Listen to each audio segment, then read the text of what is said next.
சந்தோஷமா இருக்கு உங்க எல்லாரையும் பார்த்தது. ஸோ எல்லாம் ஒரு குடும்பமா இருந்தோம்.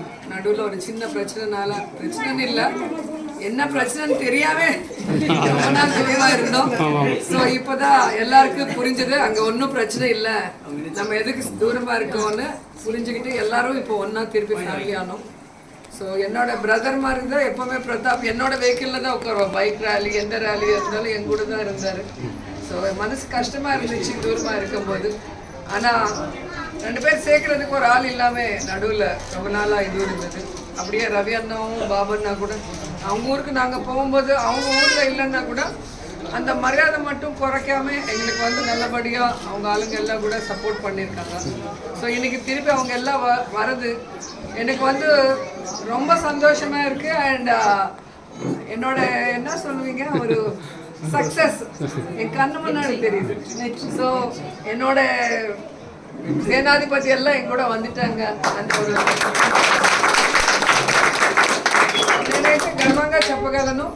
జగన్మోహన్ రెడ్డి గారు లాంటి ఒక ముఖ్యమంత్రిని మనం భవిష్యత్తులో చూడలేము. ఈరోజు నా ఎస్సీలు, నా ఎస్టీలు, నా బీసీలు, నా మైనారిటీలు అంటూ ప్రతి ఒక్క పేదవాడిని తన సొంత కుటుంబ సభ్యుడిగా ఆయన ప్రేమించే విధానం, వారికి మంచి చేసే విధానం మనం గమనించాలి. అలాంటి వ్యక్తిని మళ్ళీ మనం ముఖ్యమంత్రిని చేసుకోవటమే మనం ఆయనకి ఇచ్చే రిటర్న్ గిఫ్ట్. ఈ సచివాలయ వ్యవస్థ, వాలంటీర్ వ్యవస్థ కంటిన్యూ అవ్వాలి.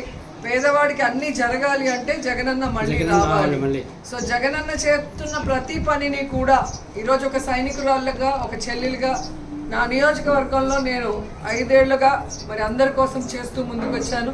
అన్న ఇచ్చిన సంక్షేమం అభివృద్ధే కాకుండా ఈ ప్రాంతంలో వాళ్ళు కోరుకున్న అభివృద్ధిని కూడా జగనన్న దృష్టికి తీసుకెళ్ళి అన్న ఆశీస్సులతో నేను చేయడం మీరు ఈ 5 మండలాలకు వెళ్ళినప్పుడు, మున్సిపాలిటీలకు వెళ్ళినప్పుడు మీకే కళ్ళకు కనిపిస్తుంది.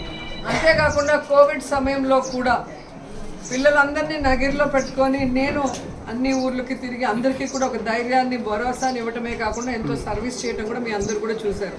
అంటే నగరి నా ఇల్లు, నగరి ప్రజలు నా కుటుంబ సభ్యులు. ఈరోజు నేను ఇండియాలో ఎక్కడికి వెళ్ళినా కూడా నాకు ఒక ప్రోటోకాల్, ఒక గౌరవం ఉంది అంటే అది ఇక్కడ గెలిస్తేనే. సో మీ అందరి ఆశీస్సులతోనే నేను ఈరోజు ఒక టాప్ పొలిటీషియన్గా ఉంటూ మన నియోజకవర్గానికి కావాల్సిన ప్రతి అభివృద్ధి సంక్షేమ కార్యక్రమం చేసుకుంటూ ఈరోజు నగరికి ఒక పేరు తీసుకురావడం జరిగింది. నగిరి అంటే ఇప్పుడు రోజమ్మ ఊరా అని అడుగుతారు. సో ఆ విధంగా నాకు వచ్చిందంటే మీ అందరి సపోర్ట్తో, మీ అందరి ఆశీర్వాదం. అది నేను ఎప్పుడు మర్చిపోలేను. ప్రతి మీటింగ్లో కూడా చెప్తాను, నా ప్రాణం ఉన్నంత వరకు నగరి ప్రజలకి రుణపడి ఉంటాను. నా కోసం పనిచేసిన నా అన్నదమ్ములందరికీ, వైఎస్ఆర్సీపీ కుటుంబ సభ్యులందరికీ కూడా రుణపడి ఉంటాను. సో మనమందరం మళ్ళీ టీం వర్క్గా పనిచేయాల్సిన సమయం ఆసన్నమైంది. ఎందుకంటే 14 సంవత్సరాల అధికారంలో ఉన్నప్పుడు చంద్రబాబు నాయుడు ఏమీ చేయడు, కానీ ప్రతి ఎన్నికలకి నేను అది చేస్తా, ఇది చేస్తా అని అబద్ధాలు చెప్పడం, ఒక ఊర్లోకి వెళ్ళి 2 మధ్య గొడవలు పెట్టి 2 గ్రూపులు చేసి ఒక గ్రూప్ లాక్కోవడం తప్ప ప్రజలకి ఇది చేస్తా, అది చేస్తా అని చెప్పడు. ఇది చేశాను అని చెప్పడానికి అక్కడ ఏమీ లేదు, చెప్పింది చేయడు. కాబట్టి అలాంటి వాడి గురించి మనం ఆలోచించకూడదు.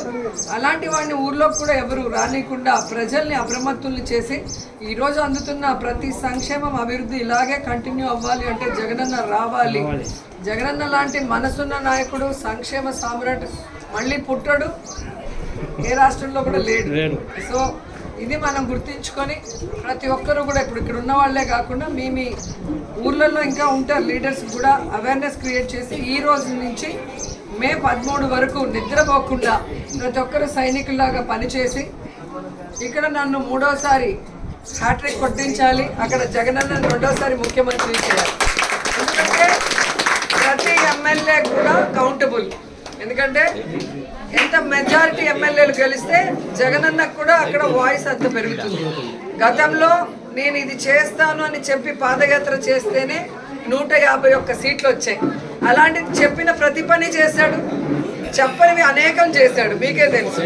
అలాంటప్పుడు ఎన్ని సీట్లు రావాలి? 151కి పైగానే రావాలి. అందుకే జగనన్న అంటాడు వై నాట్ 175 అని.